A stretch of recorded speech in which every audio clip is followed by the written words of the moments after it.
tous, j'espère que vous allez bien. On se retrouve pour parler de la 32e journée de Liga. On va voir ce qui s'est passé comme chaque semaine, qui a fait la bonne opération de la journée, qui ne s'est pas géré. Ceux qui sont susceptibles de descendre en deuxième division. Et sans plus attendre, on est parti. Premier match ici, c'est l'Espagnol de Barcelone face à Retafe. L'Espagnol qui s'impose à domicile 1-0 face à Retafe. Retafe qui a pris un carton rouge pendant le match. Ensuite, on a le match entre Vallecano et Valence. Valence qui continue son opération maintien. Je pense qu'avec ce match nul, ils sont quasiment assurés de rester en Liga la saison prochaine. Valence qui est, franchement, qui est remonté très très bien sur les dernières semaines. On enchaîne avec le match entre Barcelone et le Celta Vigo. La remontada du Barça. Le Barça qui était mené 3-1 à la 61e minute. Et ils se retrouvent à gagner 4-3 grâce au but de la victoire signé Rafinha qui a fait un très très bon match. Un doublé, une passe décisive. La rentrée de Dani Olmo aussi qui a été plus que décisive car il provoque le dernier penalty aussi, il marque un but. Un très très beau match, hein. Franchement un très beau match à voir. La rencontre entre Mallorca et les Ganes qui s'est soldée par un vilain 0-0. Las Palmas qui s'impose face à l'Atlético Madrid. Las Palmas qui a sorti l'Atlético Madrid en s'imposant en toute fin de match 1-0. Las Palmas qui fait quand même une bonne opération. On verra ce que ça va donner au classement parce que Las Palmas aussi c'est compliqué pour eux. Ils sont dans les passes relégables. Valladolid qui s'incline encore une fois face à Osasuna. 2-3. Donc Valladolid, hein. Ce deuxième division la saison prochaine, c'est officiel. Villarreal et la Real Sociedad qui font match nul. C'est pas la meilleure opération pour Villarreal parce qu'ils jouent des places. Mais l'assaut, vous allez voir dans les classements, qui fait quand même une bonne opération en allant arracher ce point du match nul à l'extérieur. Donc c'est une très bonne opération de la part de l'assaut. Le FC Séville qui n'arrive plus à gagner, hein, qui était à domicile, qui fait match nul face à Alaves. On sait, Alaves, c'est compliqué à jouer. Alaves qui était sur un enchaînement de matchs assez quand même assez intéressant. Mais voilà, Séville, ça fait plus de 5 matchs qui n'ont pas gagné un seul match. C'est très très très compliqué pour eux. On sait, ils avaient changé d'entraîneur. Le Real Madrid qui s'est imposé hier à la 93e minute grâce à un but de Federico Valverde à domicile face à Bilbao.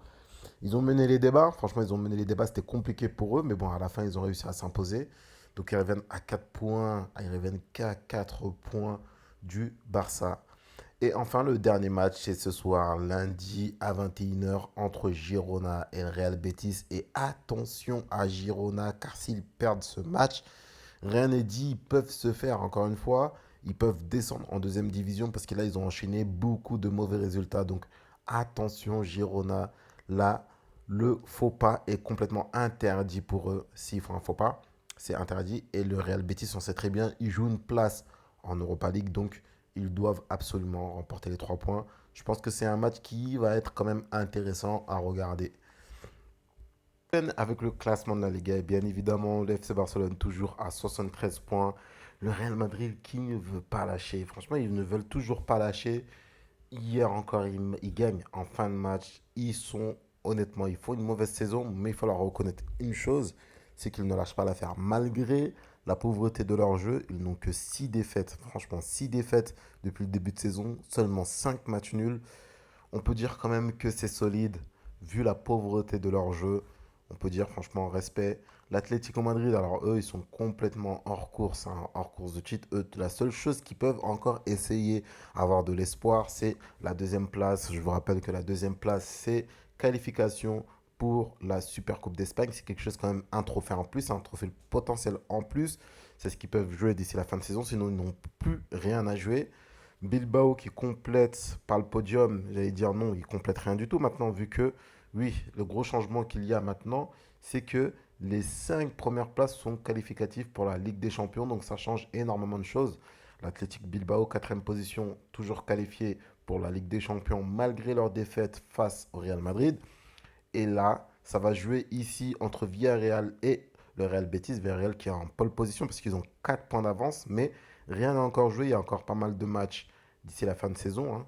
Au moindre faux pas d'une équipe, bah, ça envoie l'autre pratiquement en Ligue des Champions. Donc il faudra rester concentré. Et là, du coup, ce qui est intéressant ici, c'est que là, pour le moment, le Real Betis, ils sont en Ligue Europa.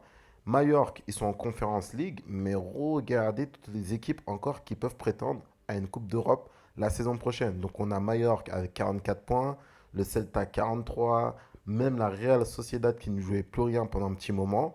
S'ils se gèrent un tout petit peu, ils peuvent venir choper cette septième place qui est qualificative pour la Conference League. C'est mieux que de ne rien jouer.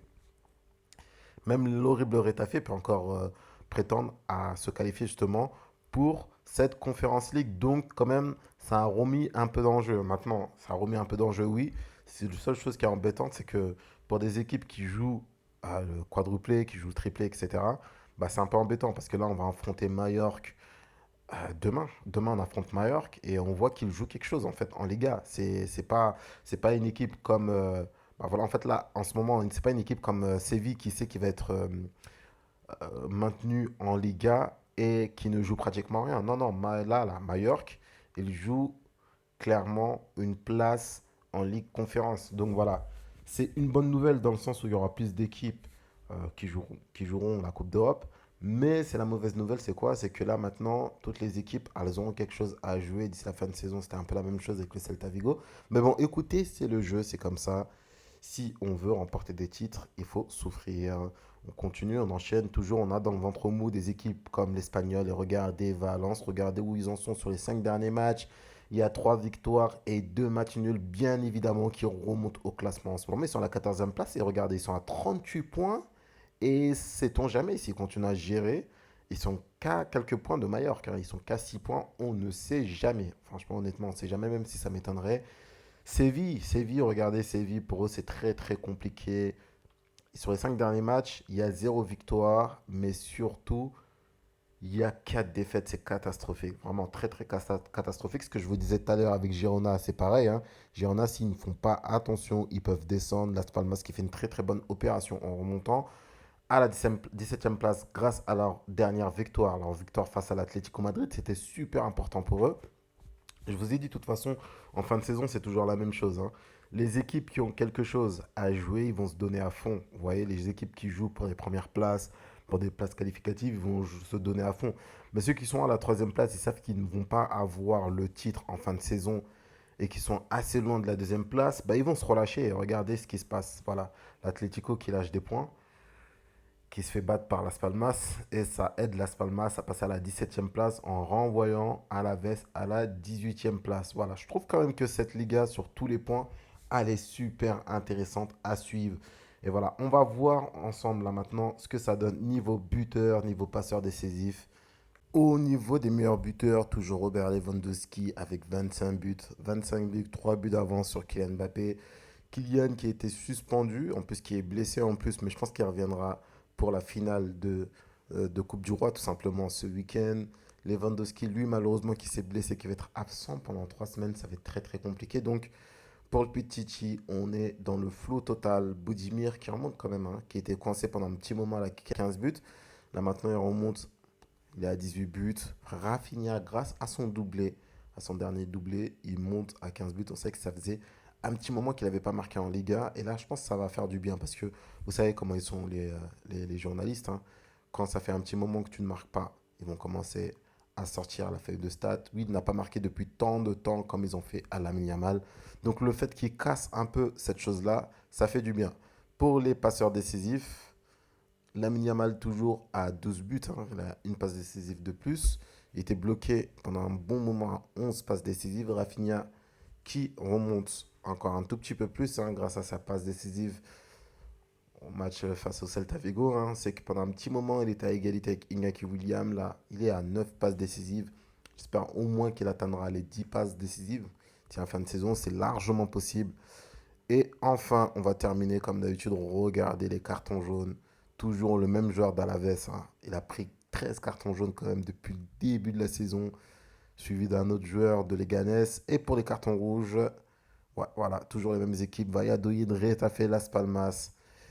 Et voilà, voilà. On va s'arrêter là. Vous savez quoi? On va s'arrêter là pour aujourd'hui. Cette saison, cette semaine plutôt, elle va être intense avec un match dès mardi. Un match super important face à Mallorca. Et le match, la finale de Coupe du Roi face au Real Madrid.